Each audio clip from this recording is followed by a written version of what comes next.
প্রায় ১৪ বছর ধরে বন্ধ হয়ে পড়ে আছে দক্ষিণাঞ্চলের প্রথম সৌর বিদ্যুৎ কেন্দ্র। অথচ সংশ্লিষ্টরা বলছেন কিছু যন্ত্রাংশ প্রতিস্থাপন করলে আবারও চালু করা সম্ভব হবে কেন্দ্রটি, যা থেকে মিলতে পারে প্রতিদিন ১৬ কিলোওয়াট বিদ্যুৎ। এই বিদ্যুৎ দিয়ে আলোকিত করা যাবে একটি আবাসিক এলাকার সব সড়ক বাতি।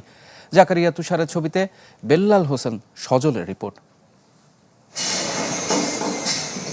খুলনা নগরীর সোনারাঙ্গা আবাসিক এলাকার দিঘির পাড় এখন অনেকটাই নীরব। অথচ কবছর আগেও এখানকার সৌরবিদ্যুৎ কেন্দ্র নিয়ে গর্ব করতেন এলাকাবাসী।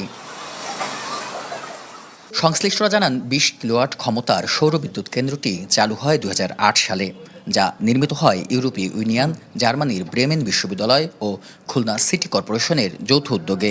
উৎপাদন হতো প্রতিদিন ১৫০ থেকে ১৬০ ইউনিট বিদ্যুৎ। স্থানীয় চাহিদা মিটিয়ে যা যুক্ত হতো জাতীয় গ্রিডেও। নবায়নযোগ্য জ্বালানি যে কোনো সোর্স অত্যন্ত গুরুত্বপূর্ণ। বাংলাদেশের প্রেক্ষাপটে সোলারই হচ্ছে সর্বোৎকৃষ্ট। যাতে চালু থাকে এর জন্য নিয়মিত কর্মী দিয়ে এটা মেরামত বা অন্যান্য বিষয়গুলো অব্যাহত রাখা দরকার।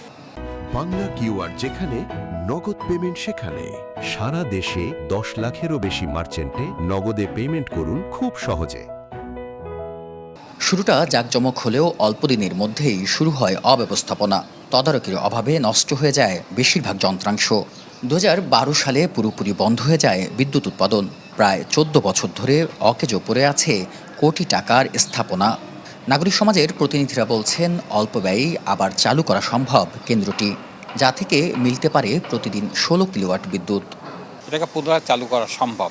সেক্ষেত্রে কুয়েট আছে, বুয়েট আছে, তারপরে আমাদের যে বাংলাদেশের যে ডোনার সংস্থাগুলো আছে যারা এখানে ফান্ডিং করে, একটা যৌথ একটা টিম দিয়ে এটাকে কিন্তু খুব ভালোভাবে পরিচালনা করা যায়। আমরা যদি আসলে সৌরবিদ্যুৎ বা নবায়নযোগ্য জ্বালানিতে স্বয়ংসম্পূর্ণ হতে পারি, তাহলে আমাদের যে বাজেট, একটা বড় আমদানি ঘাটতি হচ্ছে, আমরা এখান থেকে কমাতে পারবো। অব্যাহত লোডশেডিং পরিস্থিতিতে বিদ্যুতের যোগান বাড়াতে সৌরবিদ্যুৎ কেন্দ্রটি চালুর বিষয়ে ভাবছে খুলনা সিটি কর্পোরেশন। সোলার এনার্জির এই প্রজেক্ট এটি আবার নতুনভাবে চালু হোক এবং বাংলাদেশে একটি এনার্জি সোলার শহর হিসেবে আমরা এটি গড়তে পারি কিনা সেটা নিয়ে আমরা কাজ শুরু করি। ২০০৭ সালে খুলনার সন্তান জার্মানির ব্রেমেন বিশ্ববিদ্যালয়ের সেই সময়ের অধ্যাপক ডক্টর বিভূতি রায় এই সৌরবিদ্যুৎ কেন্দ্র ও ট্রেনিং ইনস্টিটিউট নির্মাণে গুরুত্বপূর্ণ ভূমিকা রাখেন। এই সোলার প্যানেলগুলোর বেশিরভাগই এখনও বিদ্যুৎ উৎপাদনে সক্ষম। প্রয়োজন শুধু কিছু যন্ত্রাংশের পরিবর্তন আর নিয়মিত রক্ষণাবেক্ষণ। কিন্তু প্রশ্ন হলো, পুনরায় চালু সব সম্ভাবনা থাকার পরেও দেশের একসময়ের সবচেয়ে বড় এই সৌরবিদ্যুৎ কেন্দ্র আর কতদিন বন্ধ থাকবে? বেলাল হোসেন সজল, চ্যানেল 24, খুলনা। দর্শক, এই বিষয়ে আরও জানাতে আমাদের সাথে সরাসরি যুক্ত হচ্ছেন খুলনা নাগরিক সমাজের সদস্য সচিব অ্যাডভোকেট বাবুল হাওলাদার। আপনাকে স্বাগত জানাচ্ছি বিজনেস 24 এর অনুষ্ঠানে। আমরা দেখতে পেয়েছি ১২ বছরেরও বেশি সময়, প্রায় ১৪ বছর ধরে কিন্তু সোলার প্যানেলটি বন্ধ। অথচ নবায়নযোগ্য জ্বালানির এই যুগে সেই ধরনের কেন্দ্র বন্ধ থাকাটা কতটুকু যৌক্তিক বলে আপনি মনে করছেন? আর সংস্কার কার্যক্রমের কথা এত বছর পর কেন এলো? এত বছর কেন চাপা পড়েছিল এই সংস্কার কার্যক্রমটিও?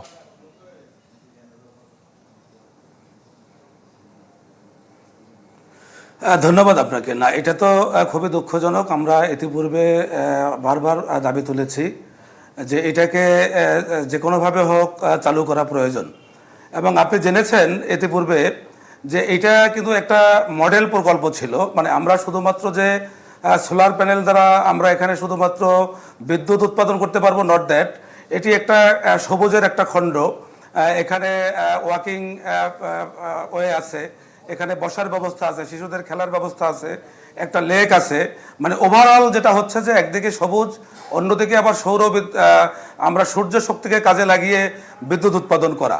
ফলে এই যে জিনিসটা, এই ব্যাপারটা আমার কাছে যেটা মনে হয়েছে সেটা হলো যে আপনারা শুনেছেন যে ডক্টর বিভূতি রায়, যিনি খুলনার সন্তান, উনি যখন এই প্রকল্পটি শুরু করেন তখন কিন্তু সিটি কর্পোরেশনের সাথে সমন্বয় করে একটা এমইউ করেই এটা শুরু করেছিলেন।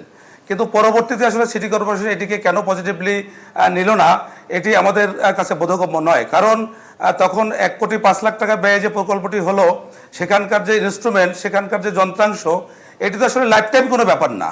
এটি রক্ষণাবেক্ষণের প্রয়োজন আছে, এটি রিপ্লেসমেন্টের প্রয়োজন আছে, এটি সংস্কারের প্রয়োজন আছে। কিন্তু সেই জায়গাটায় আসলে সিটি কর্পোরেশন আর যায়নি। যদিও এটি আমাদের আশার আলো দেখানোর মতো একটা প্রকল্প হয়েছে আমরা মনে করি এই কারণে যে আজকের সারা বিশ্ব যেখানে জ্বালানি সংকটে এবং এই অঞ্চলের আমরা যদি বলি যে ভৌগোলিক রাজনীতি, সেখানে বাংলাদেশ যে জ্বালানি সংকটের মধ্যে আছে, তাতে আসলে বাংলাদেশের জ্বালানিতে আত্মনির্ভরশীল হওয়ার কোনো বিকল্প নাই।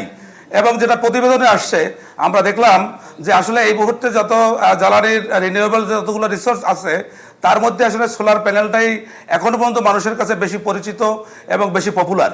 সুতরাং এইটাকে উচিত ছিল যে সিটি কর্পোরেশন থেকে কোনো প্রজেক্ট প্রপোজাল পাঠিয়ে হোক, মন্ত্রণালয়ের সাথে সমন্বয় করে হোক, অথবা কোনো দাতা সংস্থার সাথে সমন্বয় করে হোক। এখন অনেকগুলো প্রতিষ্ঠান আমরা জানি বাংলাদেশে দাঁড়িয়ে গেছে যারা এই বিষয়গুলো নিয়ে কাজ করে, তারা ফান্ডিং করেন, তারা নানান রকমের যে সাপোর্ট তারা দিয়ে থাকেন, টেকনিক্যাল সাপোর্ট দিয়ে থাকেন। তাদের সাথে সমন্বয় করে কিন্তু এই প্রকল্পটা চালু রাখা যেত।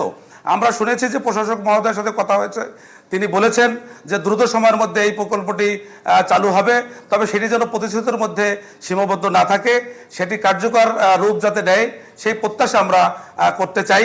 যদি করতে পারি তাহলে আসলে যে রিনিউয়েবল জ্বালানির ক্ষেত্রে যে সারা বিশ্বব্যাপী যে বাবুল আলোচনা, হাওলাদার, আমরা পুরো বিষয়টি বুঝতে পেরেছি। আপনাকে ধন্যবাদ আমাদের সাথে যোগ দেওয়ার জন্য এবং সৌর বিদ্যুৎ বিষয়ে আমাদের সাথে কথা বলার জন্য। দর্শক, খুলনা থেকে যোগ দিয়েছিলেন খুলনা নাগরিক সমাজের সদস্য সচিব অ্যাডভোকেট বাবুল হাওলাদার, জানাচ্ছিলেন সেখানকার বন্ধ হয়ে যাওয়া সোলার প্যানেলের খবরাখবর।